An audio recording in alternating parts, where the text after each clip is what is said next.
the home of the common Joe and the common Sally in the know, even more so than all those media talking heads.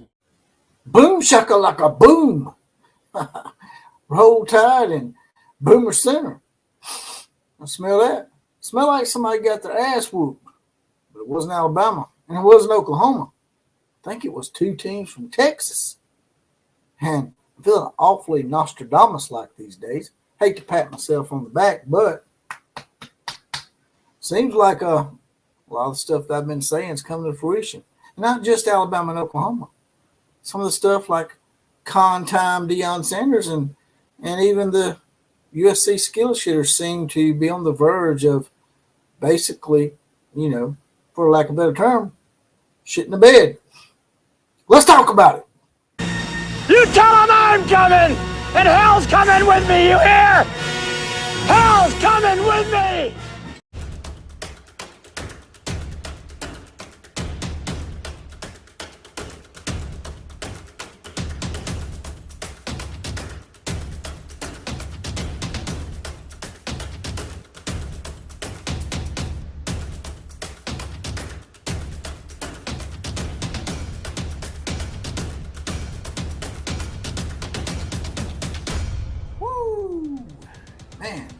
Yesterday was a great day for college football, was it not?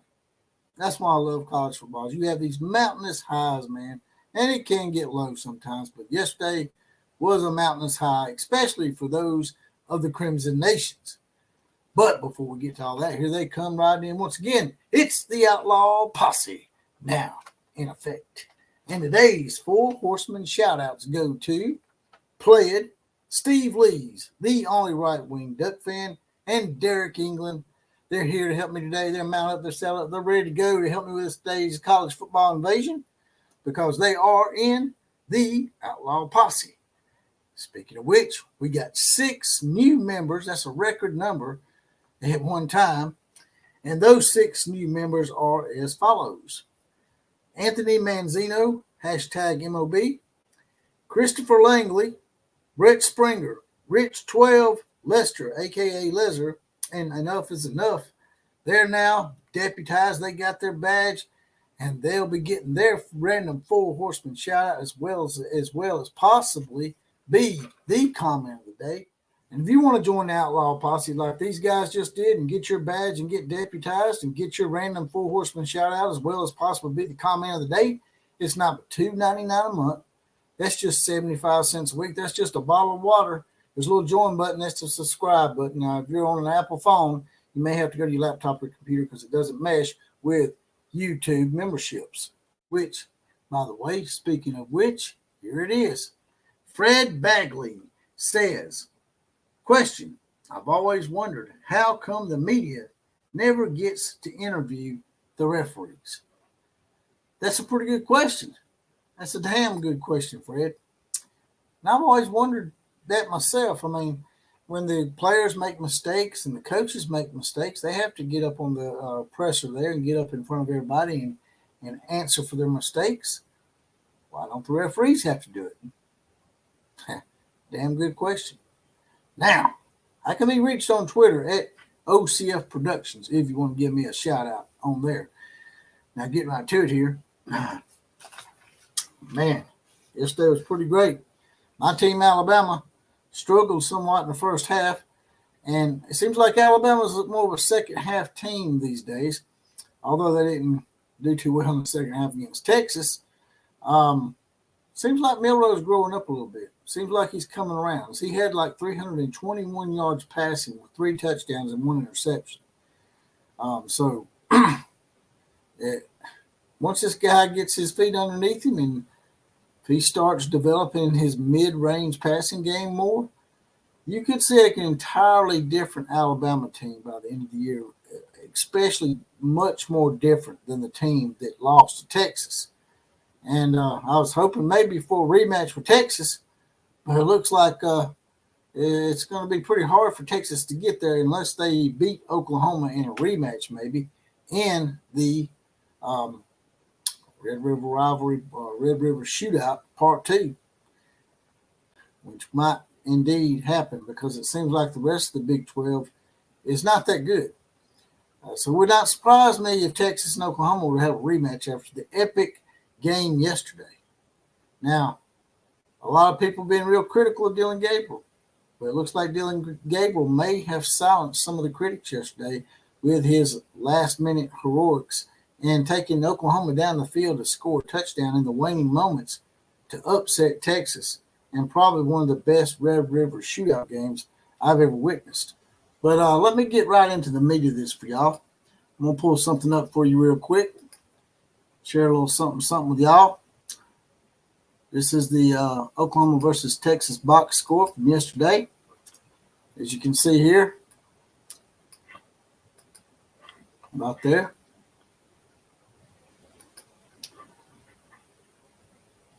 Quinn Ewers was 31 of 37 for 346 yards and one touchdown, but he had 2 interceptions in this game. Rushing yards, Jonathan Brooks rushed 22 times for 129 yards and a touchdown. So had very good stats.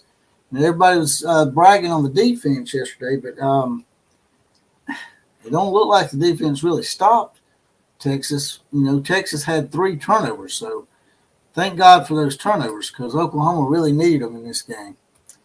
As you can see here with Oklahoma, Dillon Gabriel was 23 of 38, 285 yards and a touchdown, which was not as good as Quinn Ewers yardage-wise and completion rate. But the big thing for Dillon Gabriel is he was only sacked 1 time. Quinn Ewers fumbled the ball and threw 2 interceptions. So that's why Dillon Gabriel and Oklahoma came out on top.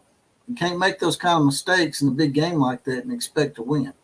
Jaleel Fruit had 5 receptions for 130 yards. Dillon Gabriel was also the leading rusher in this game.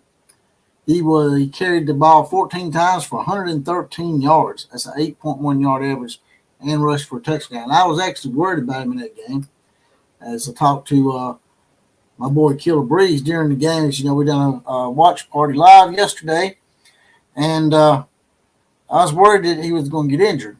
But now, as you know, Oklahoma don't have to worry about that as much. Now, last year, Dillon Gabriel got injured, and we saw what happened.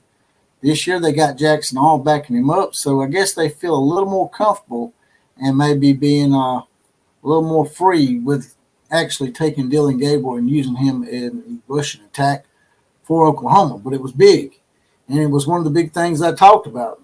Like I said, I'm feeling a little Nostradamus these days. I told Texas, if y'all only get to him once or twice, and only sack him once or twice, y'all going to lose this game. Maybe even by a couple of scores. Now, that didn't happen, but y'all did lose. And you're going to have to get on Dillon Gabriel. Man. If you're going to beat Oklahoma this year, you've got to hit him. You at least get maybe 2 or 3 sacks on the man. They only got 1 sack on Dillon Gabriel that whole game.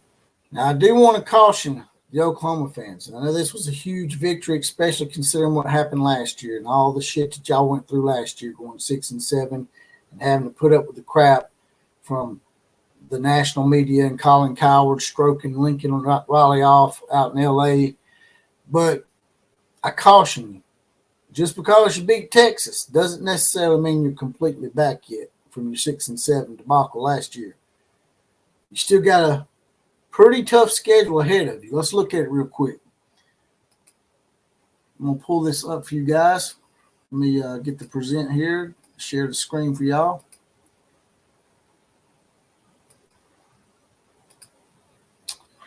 All right, there it is. Oklahoma Center's the rest of y'all's football schedule. Y'all have the week off this week, which is great after an emotional win like that. Then y'all play UCF, who is reeling. Y'all probably get that game. Y'all win that one probably rather easily because they blew a 35-7 lead against Baylor, and then they turned around and got their ass completely beat down by Kansas the other day, 51-22, I think. And then y'all play Kansas. Y'all playing at Kansas. That's a real tricky game. Y'all may not take it seriously. Y'all may say, well, Texas beat the hell out of them, and we just beat Texas, but you can't do comparative scores. That shit never works. Kansas was really close in that game. Texas sort of run the score up at the end, and it's on the road in Lawrence. I don't know if you consider Lawrence a home field advantage, really, but still, nevertheless, it's a road game, and Kansas is ranked, and they rebounded rather well. So the Kansas game is the one I would really circle and be worried about. Then they play Oklahoma State, who got a decent win against Kansas State this week, so maybe they're turning it around somewhat. Then y'all play West Virginia, who is a sneakily good team. I said earlier that there weren't many good teams in the Big 12. Sort of misspoke because West Virginia is like 5-1 or 4-1 at this point, and that could be a problem as well. Although you do have the game in Oklahoma. And the next game against BYU on the road, that's another one that you might need to circle. BYU is a boogeroo, especially on the road when you're in that elevation. People think it really don't matter, but it really does. If you're not used to that kind of elevation and you're running around out there full speed, it could come into play and it could hurt you a little bit. And then the last game of the year against TCU, I don't think you have a problem with that one. TCU's not looking very good this year. Just like I said earlier in the season, when Contime and them, wet their little panties after beating them, I told them, I was like, look, TCU's not that good. And sure enough, TCU's not that good because they hadn't lost, now 3 games. So I caution y'all to finish the job, man. Don't let this one big win over Texas define your season. Make it more than just beating Texas. Auburn's that way with Alabama sometimes. They all they care about is beating Alabama. And they'd rather, I think Auburn would rather beat Alabama than win a national championship sometimes. So going forward, yes, this was a great win, but y'all got to put it behind you. Enjoy it this week. It's a great thing, an awesome thing that y'all got this week off. Best thing that could happen for Oklahoma right now is to have a week off after that. Same thing goes for Texas. Let's pull Texas' schedule up real quick. See what they got the rest of the way. See if they can get a rematch, maybe possibly with the Sooners in the Big 12's championship game. I don't think Brett Yormack would like me doing that, but nevertheless, we will do that right now. Texas' schedule, the rest of their schedule, they got to go on the road to Houston. There's a little history there. Texas quit playing Houston because some kind of shady shit went down with their fans down there. The stands fell apart or something, and they almost got hurt down there. I can't remember exactly what it was. But after they go on the road to Houston, they have BYU come to town. Luckily for Texas, they do not have to play that game on the road. Then they play Kansas State, who just took a very bad loss to Oklahoma State, TCU, Iowa State, and Texas Tech. I don't see any problem with the rest of the schedule for Texas. I think Texas is probably going to win out. And if they do, and they do make the Big 12 championship game, even if they don't beat Oklahoma, I still think the Texas fans should consider themselves back somewhat because they're in a championship game, a Big 12 championship game. And it's really going to, y'all really going to piss in your Mark's Wheaties if both of y'all make that championship game. And Texas seems like they got a pretty easy road to me. They only have to play West Virginia, an upstart West Virginia team. So they dodge West Virginia, and they've already got Kansas out of the way. So pretty much think it's going to be a rematch. What do y'all think? Drop in the comment section. Tell me what y'all think. Y'all think there's going to be an Oklahoma and Texas rematch? A Red River Shootout Part 2? Now, neither one of these teams, they've had it happen twice before where they played each other twice in 1 year, but they swapped losses or swapped victories. So nobody's ever been able to sweep the other one when they play each other twice, which for Oklahoma, that's not good news because that means that it's Texas's turn to win, supposedly. And there was a lot of turnovers in that game. If Texas can get the turnovers corrected, they might win that game, but they didn't. They turned the ball over, and that's a part of the football game. So I don't want to hear no excuses from Texas fans out there. Oh, if we hadn't fumbled the ball 3 times, well, Alabama threw 2 interceptions deep in our territory, but y'all wasn't giving us no slack. So own it, move on, and do something about it later, Texas, if you can. And that's all I got to say about that today. Like, share, comment, and subscribe to this channel. Also, there's a little heart down here if you want to. Little heart with a dollar sign in the middle. Hit that. Throw a few dollars in the coffers. Also, you can join the Outlaw Posse, as I said earlier, if it's $2.99 a month, 75 cents a week. So join button next to the subscribe button. You'll get your badge. You'll be deputized like those guys were today. And you'll probably get a full Horseman random shout out, as well as possibly be the comment of the day. Man, was it a great day. It sure as hell was. Roll Tide, Boomer Sooner. KMCA to all the other teams. Class is now officially dismissed.